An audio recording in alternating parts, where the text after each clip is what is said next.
The iPhone 14 Pro Max is still making waves when it comes to the best smartphones to buy in the year 2023.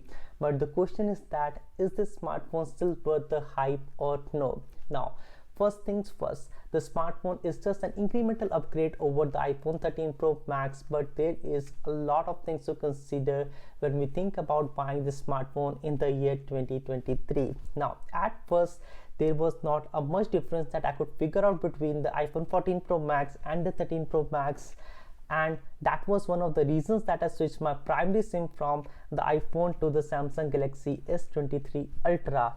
However, I ultimately returned to the iPhone, and I have a lot of things to share about in this video. And I want to start with the battery life on the iPhone 14 Pro Max, which after 8 months of continuous usage have really improved a lot. Now, the battery life on my smartphone is still 100% at its health, and it can easily last me a day and a half, but it does tend to overheat randomly. However, with the latest iOS update, the issue seems to have disappeared, but this is something that only time would tell. Overall, I will give an A+ rating to the battery backup on the iPhone 14 Pro Max, and that is something a downgrade from the iPhone 13 Pro Max, which I still consider to be A++.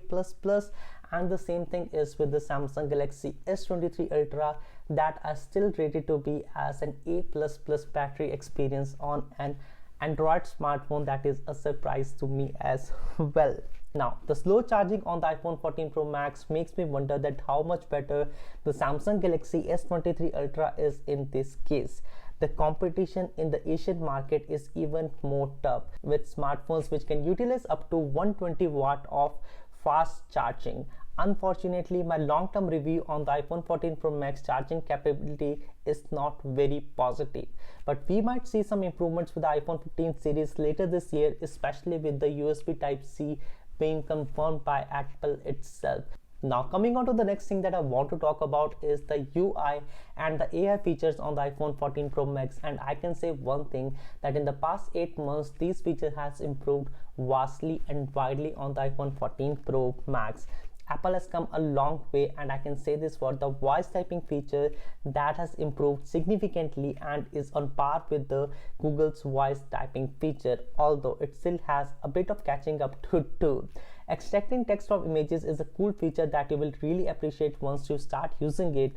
The image extraction feature is also unparalleled, with almost perfect results every time. Copying text on iPhone and pasting it on MacBook is seamless experience thanks to the universal clipboard feature. Plus, the preview feature lets you sign documents from your MacBook to your iPhone or your iPad, which is a great UI element. And you can use the iPhone 14 Pro Max's 50 megapixel camera as a webcam on your MacBook as well. Now, I know that a few of these features are just Apple independent, and I know that if you're using an iPhone, it's a very probable case that you have some other Apple device as well to utilize and make use of these features. Now, I noticed a few bugs in the iOS system on the iPhone 14 Pro Max over time, like Wi-Fi not being able to reconnect, iPhone getting stuck and not being able to move anything on the screen, speakers not giving output, and so on. I also ran into some visual glitches and the app freezes, but these things have improved with the latest iOS updates, and also keeping in mind that it is very near that the iOS 17 beta will be released, and also in September we will get a new version of iOS which will be improving a lot of those things in the future. Now, the dynamic island feature is a standout hardware and a UI enabled feature. It is intelligent, and more applications are taking an advantage of it. However, it's not something I use 90% of the time, and I still believe that Apple should have gone with a single hole punch camera with other sensors hidden beneath the display.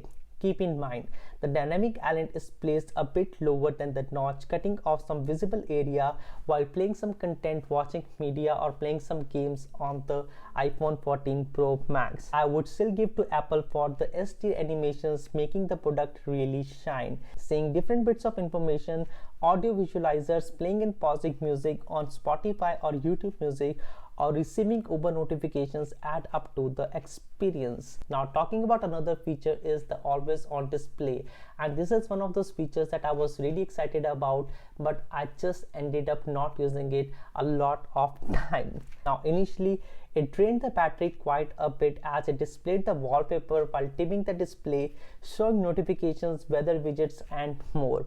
However, Apple recognized the issue and updated it to be more like Android phones, allowing users to customize it and choose to display only notifications or weather or just the time and the date widget. Personally, I still find that even just displaying the date and time on the latest iPhones with the latest updates, it is still brighter than the ones that we find on the Android counterparts. Now, to conserve battery, I have disabled the AOD to use notifications and wallpaper. If not for the battery drain, I still believe that Apple has implemented the lock screen widgets way more superior than the Android counterparts. Next, the display on the iPhone 14 Pro Max. Now the AMOLED panel on the iPhone 14 Pro Max with no doubt is one of the best panels in any smartphone out there in the year 2023. It is impressive with brighter and more accurate colors than the Galaxies out there. The 2000 nits of peak brightness is a real difference, and the ambient sensors work very well to increase or decrease the brightness automatically depending on whether you are indoors or outdoors. Now talking about the hardware of the iPhone 14 Pro Max, I just want to clarify one thing. In terms of design, the iPhone 14 Pro Max speaks premium with excellent build quality, flat edges, a flat screen, solid click buttons and a good amount of heft. The weight is balanced well between the top and the bottom of the smartphone. Now it is a big smartphone and the flat edges may make it uncomfortable to hold at some times. However, most buyers like myself know what we are getting into before buying a bigger smartphone like the iPhone 14 Pro Max. Now I know that the Samsung Galaxy S23 Ultra is also bigger smartphone, but it is way much more comfortable because of the curved back on the smartphone. Now, the advantages of a larger device includes better typing if you are not using a voice typing feature, better sounding speakers and a better battery life.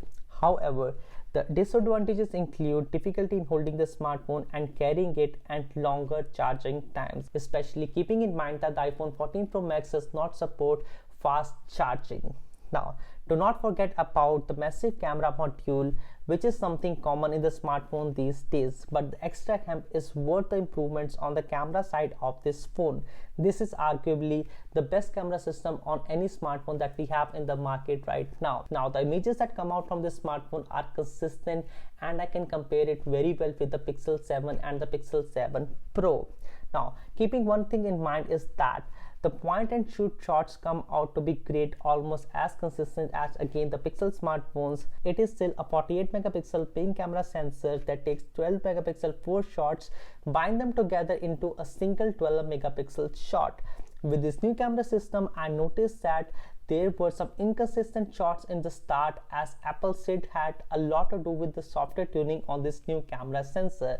But it has come a long way and I do not see any exposure issues and focus issues on this new camera hardware anymore. One thing to keep in mind is that I just have one 200-watt focus light for supporting these videos and the output is great. The colors are accurate and it needs only a very little tuning. Also, if you notice very closely, you can go to the settings, camera and format and enable Apple Pro RAW, which will let you take photographs in 48 megapixel, and it is a 10-bit file and it retains much more information and give amazing results.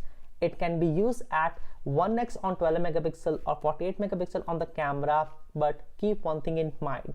Macro shots will only be saved at 12 megapixel shots only and not at 48 megapixels. Also, you have the Apple ProRes, which you can enable in the format as well. It will allow you to shoot some professional videographs, but it is only capped at 180p at 30 frames per second, and 1 minute of video can be as large as 1.7 gigabyte. That is something that you need to keep in mind. Now, I tested it even though it takes a lot of space and it makes a massive difference in the video output. Again, the video quality is still the best on the iPhone 14 Pro Max and is head-to-head with the Samsung Galaxy S23 Ultra and way better than the Google Pixel 7. the last thing that I want to talk about is the performance on the Apple iPhone 14 Pro Max. Now this is something that is not really exciting because we all know that in this year, date and time, the smartphones have become so powerful that all those updates in terms of hardware are not really meaningful.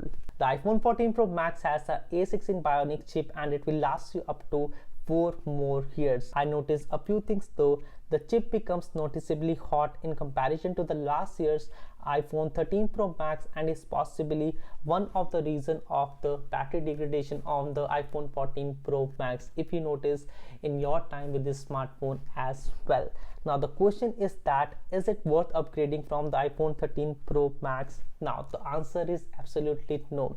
iPhone 13 Pro Max is still a very good smartphone with good battery life, good performance, and it almost feels the same except for the dynamic island functionality. I would still say if you're considering a new phone in the year 2023, just go for something like the Samsung Galaxy S23 Ultra or the Google Pixel 7 Pro. In my opinion, both of these smartphones are really fun smartphones to use in this year.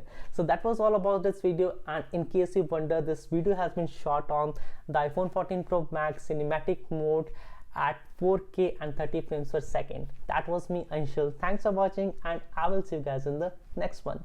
Peace.